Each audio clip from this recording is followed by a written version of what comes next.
redesigned 2016 Kia Optima has just gone on sale, rocking the expressive styling we've admired since its debut at the New York Auto Show earlier this year.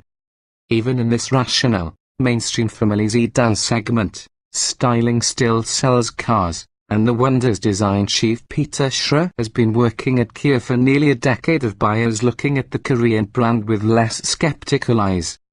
That Kia's chassis engineering has improved at least as dramatically as its cars' styling finds the brand near the top of quality rankings and surging on the sales charts. In this hyper-competitive market segment, none of the players presents a static target waiting for Kia to come take away their sales. The Honda Accord that made our 10 best list in 2015, the delight-filled Mazda 6, the Volkswagen Passat, and the Nissan Altima are all upgraded for 2016. So, despite the improvements, Kia opted not to increase prices for the new car. It did add a lot of new optional gear, though. Including some of these options, the sticker for our test car ran up beyond $38,000. An SX 2.0T, our review car represents the second highest among 5 trim levels. Fresh off the assembly line in West Point, Georgia, it was such an early example that, although it was equipped with the $2,700 launch edition package of options-specific 18-inch wheels, panoramic sunroof, and Harman Kardon audio upgrade, it wore the wrong paint. All launch editions are snow white pearl while this car was platinum graphite. From a drivetrain standpoint, the Optima's freshest element isn't seen here, either. The LX 1.6T employs a new 1.6-litre turbo 4-cylinder coupled to a 7-speed dual-clutch automatic transmission. Compared with the Optima's standard 185 horsepower 2.4-litre 4-cylinder and 6-speed automatic, the smaller 178 horsepower engine offers more torque, 195 lb-ft, and promises better fuel economy, 2,839 miles per gallon city highway EPA ratings. Our SX had the 2.0-litre turbo, about which there's also some news. As it did at Hyundai last year and the Optima's platform mate, the Sonata, this engine took a hit in its power rating in the course of being tuned for more refined behavior. It's now pegged at 245 horsepower rather than 274.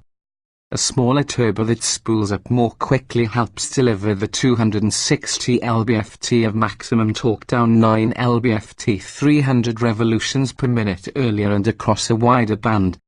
It's not a bad decision, but Kia marketers can no longer claim to approach the power of those competitors Honda, VW, Nissan, and the Toyota Camry that still offer a V6 in their family sedan.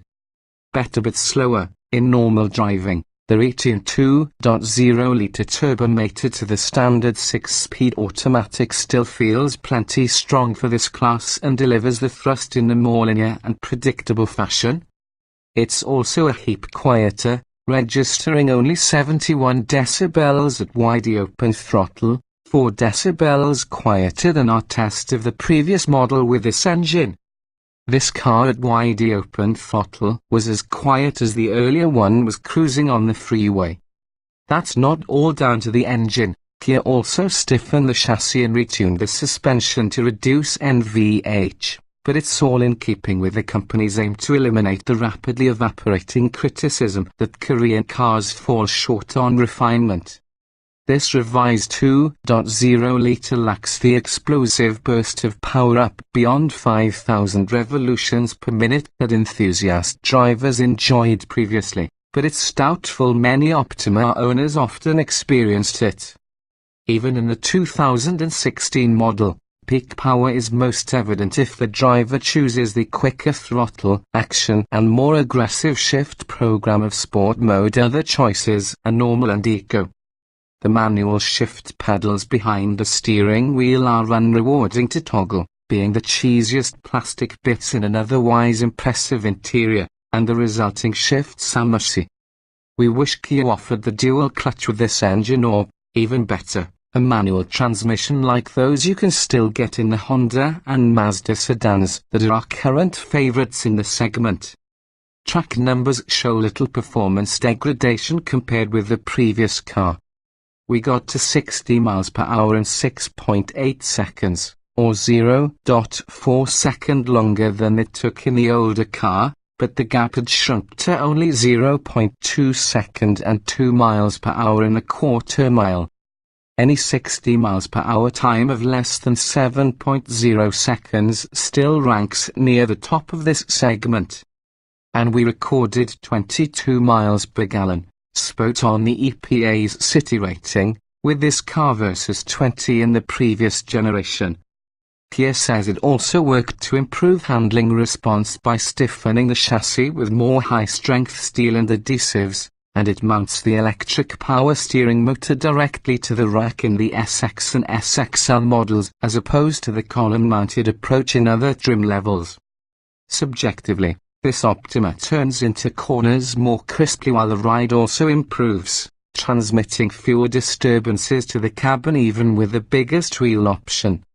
The steering feels above average in a lackluster class, failing to send feedback to your fingertips but being properly weighted and predictable. We saw 0.84 grams on our skid pad. We couldn't perform the test on the previous car due to inclement weather, but an Optima X that placed third in a six-way comparison saw 0.80 grams. This car rode on Michelin Primacy MX-M4 tires, which we are more used to seeing on intra-luxury cars.